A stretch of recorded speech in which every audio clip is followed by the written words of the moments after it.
Muy buenas tardes y bienvenidos un día más a la hora de los niños. Hoy volvemos a Egipto debido a que vamos a empezar viendo qué hacía el pueblo de Israel en este maravilloso país. Bueno, para ellos no era tan maravilloso, pero descubriremos cómo demonios llegó hasta aquí. ¿Recordáis que Jacob, también llamado Israel que vimos en el anterior episodio, se había sentado con su familia en Palestina? Jacob había tenido 12 hijos, de los cuales saldrían los nombres de las 12 tribus de Israel. Pues uno de sus hijos es nuestro querido José, aquí presente. ¿José quién era? José era uno de los hijos de Jacob. Y dicen que eran envidiados por sus hermanos, debido a que ellos decían que era el favorito de Jacob, era su hijito derecho. José era famoso debido a sus interpretaciones a los sueños. Cuentan que siendo pequeño tuvo un sueño en el cual veía unas 12 espigas, las cuales representen a sus hermanos y a sus padres, que se arrodillaban ante él. Y esto, claro, al interpretárselo, los hermanos no se lo tomaron muy bien, debido a que dijeron, ¿pero tú de qué vas? O sea, ¿tú te crees mejor que nosotros o qué pasa? El caso es que el siguiente sueño que tuvo fue algo similar. Y ya los hermanos dijeron, mira, este no lo vamos a cargar porque va a acabar con todos nosotros, ya que es el favorito de nuestro padre. Entonces, todos sus hermanos quieren cargársele, quieren quitársele de encima. Pero Judá es listo y viendo unos mercaderes de Egipto, dice, ¿y por qué no se lo vendemos como esclavo? Y así es como José es vendido por sus hermanos como esclavo a Egipto. Al llegar a Egipto es encarcelado. Y allí ya empieza a ganar fama entre los miembros de la cárcel debido a las interpretaciones que hace de los sueños. Un día, el faraón de Egipto tiene un sueño del cual ninguno de sus consejeros es capaz de interpretar. A lo que empieza a pedir que traigan a toda la gente posible para solucionar este dilema. Uno de los que estaba en la cárcel, viendo que él no podía, dice, yo conozco a uno que sí que puede interpretar los sueños. Y entonces el faraón dice, ¿quién es ese que puede interpretar los sueños? Y le envían a José. José llega ante el faraón, le presentan el sueño que ha tenido el monarca, y José empieza. Vale, veo que has soñado con 7 espigas grandes, de las cuales eran devoradas por 7 espigas pequeñas que crecían a sus pies. Sé lo que significa. Esas 7 espigas grandes son 7 años de buenas cosechas y de prosperidad para el país. Y las 7 pequeñas que lo están devorando son 7 años que vendrán de completa sequía, en la cual no crecerá ninguna cosecha. El faraón se sorprende con José debido a la gran interpretación que había tenido del sueño. Y como premio le nombra primer ministro de Egipto, un alto cargo en la corte. A esto le encarga a José que se encargue él de prepararse para esos 7 años de ninguna sequía. José se encarga de preparar graneros para el país. En esto que Jacob, siendo ya mayor, pues envía a los hermanos de José, envía a sus hijos a Egipto con el fin de comprar alimento.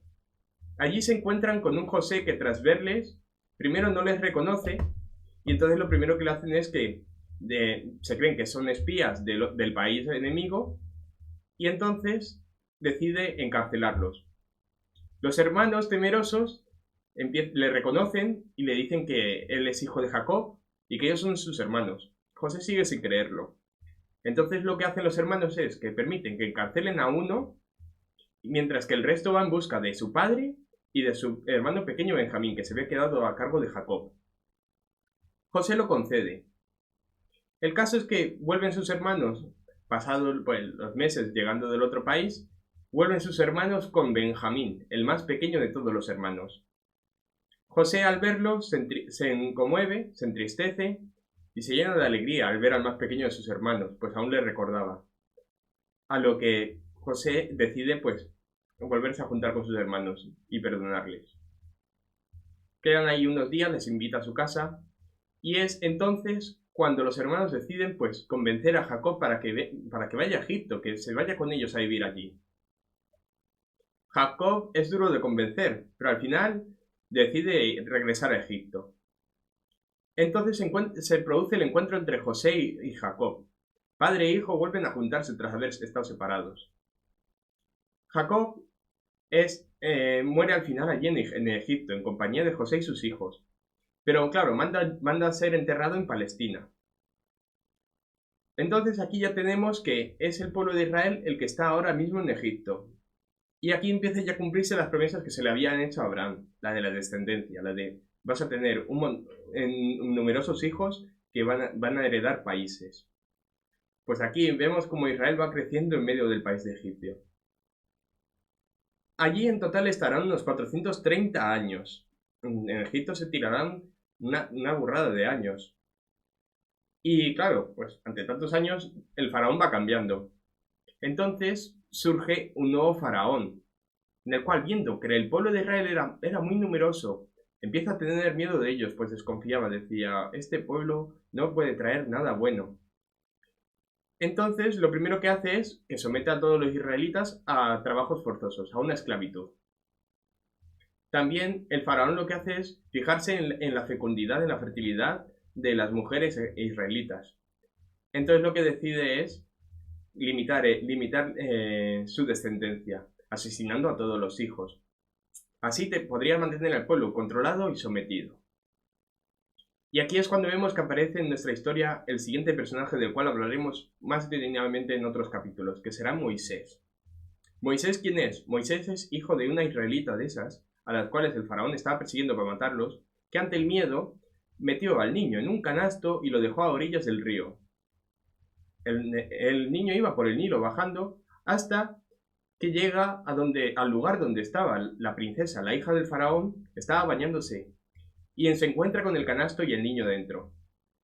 La muchacha se entristece y se conmueve y decide adoptar como familia suya al niño que hay allí. Moisés es adoptado, por lo cual pasa a ser uno de los miembros de la corte del faraón. Pero Moisés no olvida su historia, no olvida cuál es su pueblo. Por lo cual, una vez Moisés va a reunirse con su pueblo, ve como uno de los egipcios guardianes está torturando y está apaleando a uno de los israelitas. A lo que en acto de cólera Moisés decide matarlo. Debido a esto debe de huir, debido a que el faraón se entera y quiere asesinar a Moisés, debido al insulto que había hecho matando a uno de los egipcios. Entonces Moisés huye a Madián y allí conocerá a su mujer Séfora, debido a que cuando llega, él está en un pozo y ve que hay unas hermanas que van a llevar agua para cogerlo para el ganado, a lo que Moisés decide pues ayudarlas. Tras ayudarlas, él se da cuenta de que son 7 hijas de un sacerdote pagano, de otro dios, a lo que el sacerdote, alegre por haber ayudado a sus hijas, decide pues ayudar a Moisés dándole a cuidar su rebaño. Pero Moisés, cuando estaba pastoreando, sufrirá una revelación de Dios en una zarza ardiente que no se consume, de la cual allí el Señor le hablará de que está viendo el sufrimiento del pueblo israelita en Egipto, que quiere sacarlo y que para ello Moisés será el encargado. Pero de Moisés aún queda mucho por ver, y todo esto es imposible hacerlo en un capítulo, por eso lo veremos el próximo día. Espero que os haya gustado sobre José y por qué se le llama la vara de José. El por qué se le llama la vara de José, no solamente por cómo es representado, sino también porque él es, cuando muere Jacob, él es el padre de todas las tribus de Israel. Él se hace como Jacob, él se hace como Israel. Decide adoptar a todos los hijos de Jacob, a todos sus descendientes, y formar una sola rama, de la cual nacerá el pueblo israelita. Espero que os haya gustado y nos veremos el próximo lunes con más historias, pero esta vez ya no tanto de José o del libro del Génesis, sino que pasaremos ya al libro del Éxodo, donde contaremos la historia del pueblo de Israel que hacía en medio de un desierto intentando huir del faraón y de toda una corte. Nos vemos, un abrazo y espero que estéis todos bien. Adiós.